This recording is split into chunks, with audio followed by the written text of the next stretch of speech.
Today is the day. My phone says 8:45 a.m., 32% battery life. Yeah, I know. I feel like reading out of this book called The Way Things Work. It's an illustrated encyclopedia of technology from Simon & Schuster out of New York. Where's New York, you say? It's over yonder.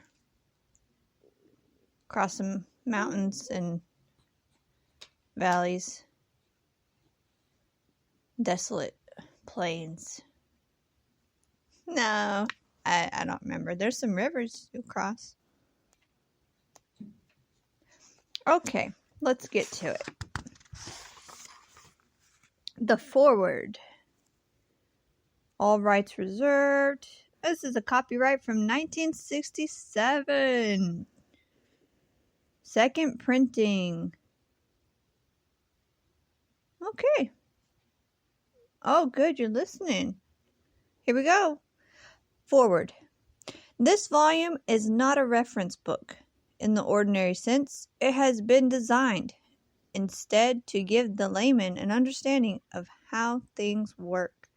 From the simplest mechanical functions of modern life to the most basic scientific principles and complex industrial processes that affect our well-being.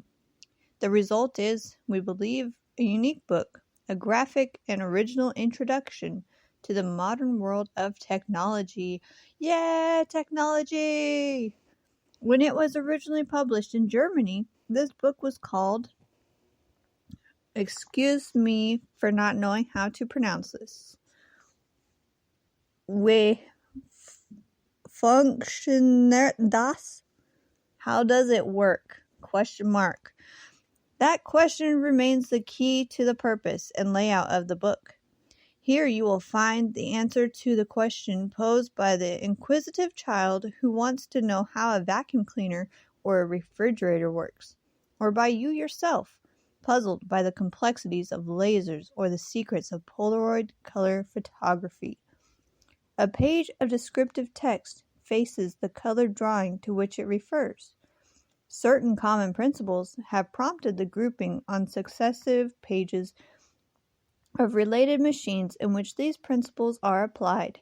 Thus, for example, an entry on light introduces a group of entries running in sequence from lenses to telescopes to cameras and color television, etc.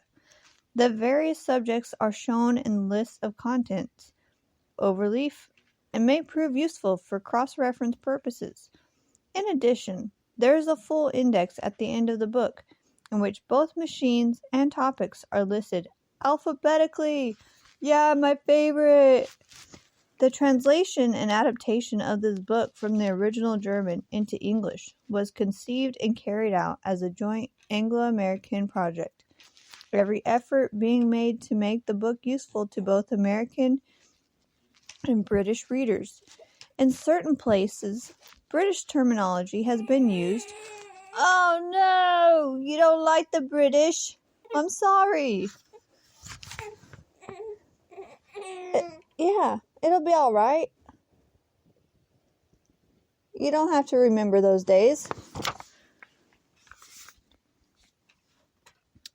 British terminology has been used, which may be unfamiliar to the American reader. Wherever possible, such places have been footnoted to give the American equivalent, so that the information contained in The Way Things Work is accessible to readers on both sides of the Atlantic. From the publishers. Okay, let us commence. Distillation. When a liquid is heated, the molecules of the liquid begin to perform increasingly violent movements. They collide with other molecules which are not yet in violent motion, and in the end, some of the molecules attain such high velocities that they burst through the surface film of the liquid. They thus escape from the liquid as a gas. when they encounter the molecules of a colder medium. These escaped molecules part with some of their kinetic energy, coalesce, and finally form water droplets. This process can be observed when water is boiled in a kettle. The water vapor, or steam, which emerges from the kettle condenses against the kitchen windows. Similarly, water which is evaporated by the sun's heat will, on cooling, when it rises to great altitudes. Oh, I'm not reading those phrases right.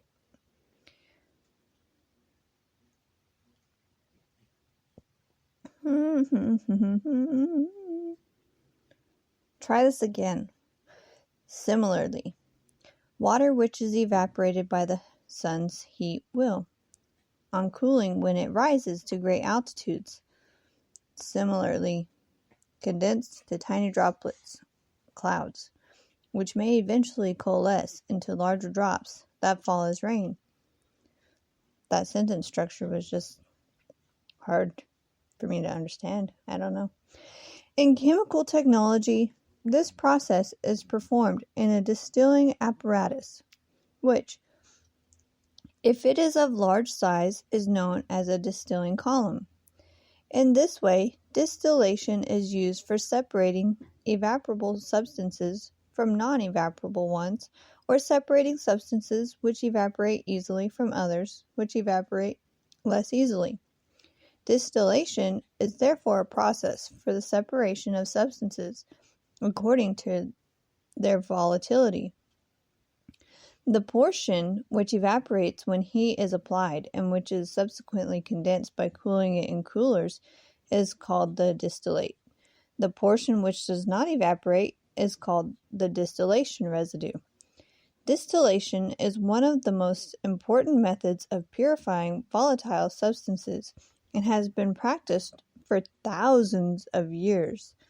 High-efficiency distillation columns used in the chemical industry may be over 300 feet high and as much as 16 feet thick. Excuse me, and my coffee. Let's return. They are employed more particularly in the petroleum industry for the production of power gases, fuels, lubricating oils, etc. But distillation is, for example, also an essential process in the manufacture of alcohol. Oh. Rubbing alcohol, drinking alcohol. One is good for you. One is also good for you. Which is it? However, distillation can be used only for the separation of substances whose respective boiling points differ at least 0.5 to 1 degree Celsius. Excuse me, trying to read here, kid. Yeah? Okay. All right then. Unless additives can be used to facilitate the process in special cases, extractive distillation, according to Raoult's law, that's R-A-O-U-L-T, a proportion of the substance with the higher boiling point will, depending on its quantity and vapor pressure, be intermingled with the vapor of the substance with the lower boiling point, so that the latter substance will always, to a greater or less extent, be contaminated by the higher boiling substance. By returning a portion of the distillate of the lower boiling substance to the head of the column, however, the separation efficiency can be improved, as for example, in rectifying installations. Every distilling plant comprises a source of heat and an evaporator, continuous flow heater, still, distilling flask, retort.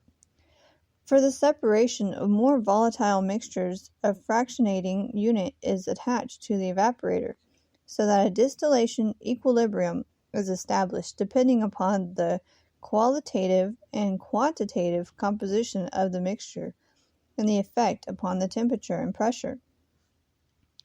Finally, the distillate is passed to a cooler, where it is cooled and then wholly or partially removed.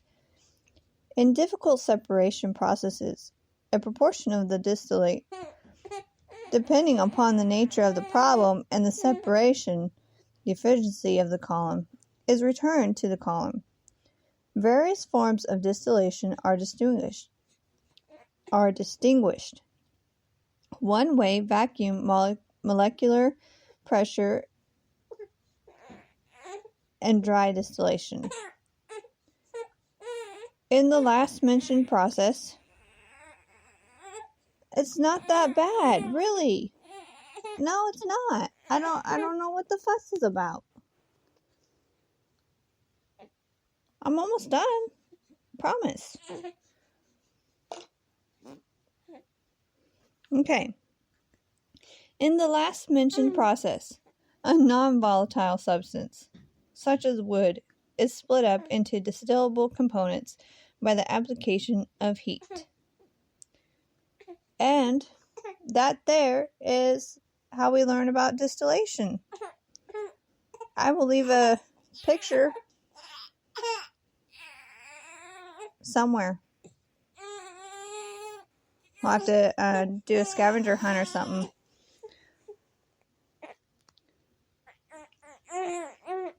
Alright, well, as you can tell, my audience is a little fussy, so I'm gonna let this kid put himself to sleep, and I'll go about my day.